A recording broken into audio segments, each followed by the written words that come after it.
ওয়াল্লাযীনা ইয়াকুলুনা রাব্বানা আসরিফ আন্না আযাবা জাহান্নাম।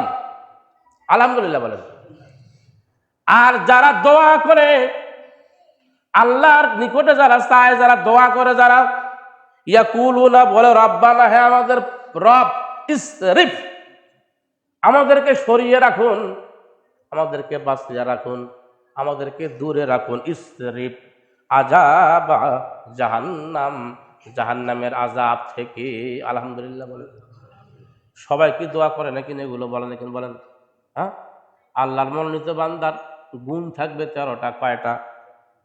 5 নাম্বার গুণ হলো রাব্বানা ইসরিফ আন্না আযাবা জাহান্নাম। এই মনোনীত বান্দারা এরা দোয়া করবে আল্লাহর দরবারে, আল্লাহ জাহান্নামের আযাব থেকে তুমি আমাদেরকে দূরে সরিয়ে রাখো, আল্লাহ জাহান্নামের আযাব তুমি আমাদের দিও না। আমরা নামাজেই পড়ি না, দোয়া তো পড়ার দূরের কথা, ঠিক কি না? তাহলে আল্লাহর মনোনীত বান্দা আমরা কি হতে পেরেছি? ইন্না জাবাহা কানা গরামা, অবশ্যই অবশ্যই আল্লাহর আযাব হলো ক্ষতিগ্রস্ত, বিপজ্জনক। ইন্নাহা সাত মুস্তাকাররা ওয়া মুকামা।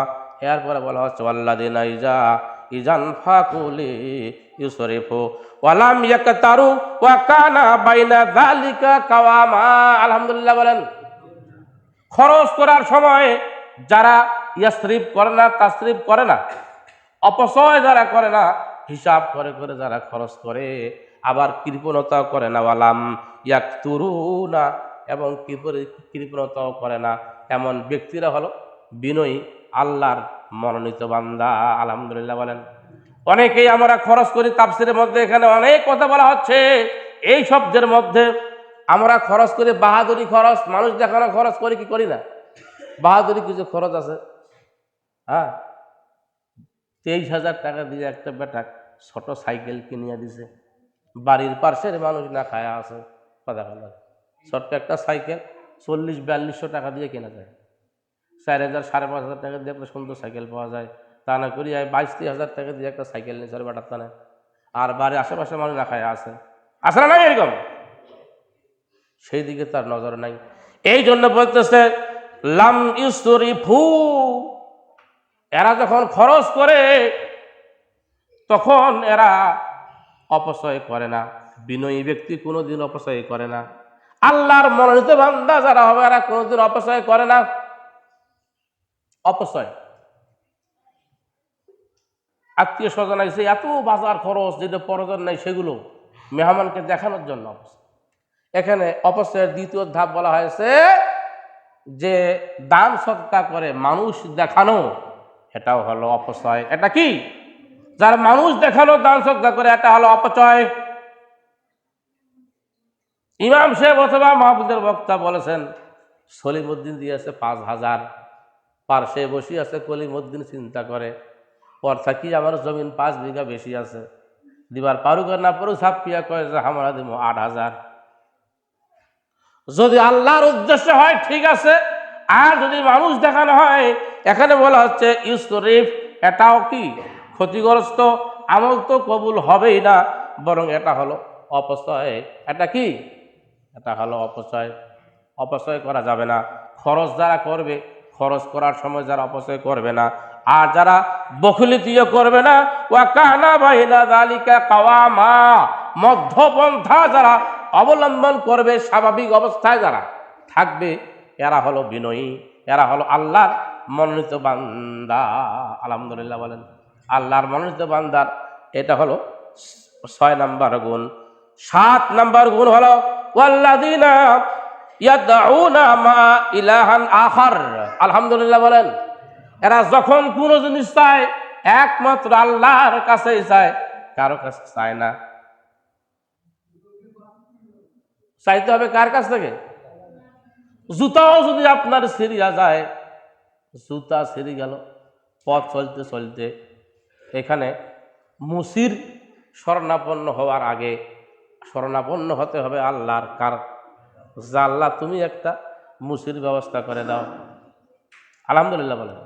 তা না করি আপনি আগে মুসার ওই কি বলে আপনার মুসির ব্যবস্থা করার জন্য গেলেন, কিন্তু আল্লাহর নাম নিলেন না, আপনি ক্ষতিগ্রস্ত হবেন, আপনি বিনয়ী হলেন না।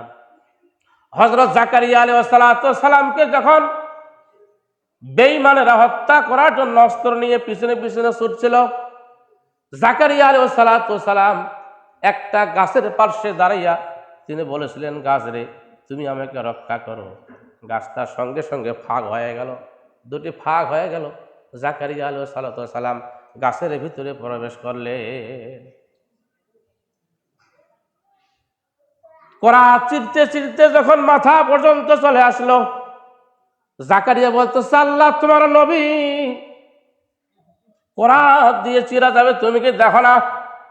আমার আল্লাহ রাব্বুল আলামিন বলেন, জাকারিয়া রে তুমি যখন দৌড় শুরু করে দিয়েছিলে, আমার কুদরতি পা মোবারক দুটা তোমার পায়ে আমি লেগে দিয়েছিলাম। মাশরিক থেকে মাগরিব পর্যন্ত, শিমাল থেকে জুনুব পর্যন্ত তুমি যদি একসাথে আলাতুল যদি তুমি দৌড় মারো, আলাতুল আরবি শব্দ, যদি তুমি দৌড় মারো তবুও তোমার কখনো হাফসি লাগিবে না, তুমি কখনো ক্লান্তি হতে না। আলহামদুলিল্লাহ বলো। কিন্তু তুমি আমার কাছে সহযোগিতা না চাইয়া তুমি গাছের কাছে সহযোগিতা চাইছো। তুমি যদি আর কোনো কথা বলো জাকারিয়া, তাহলে নবীর দপ্তর থেকে তোমার নামটা কেটে দেওয়া হবে।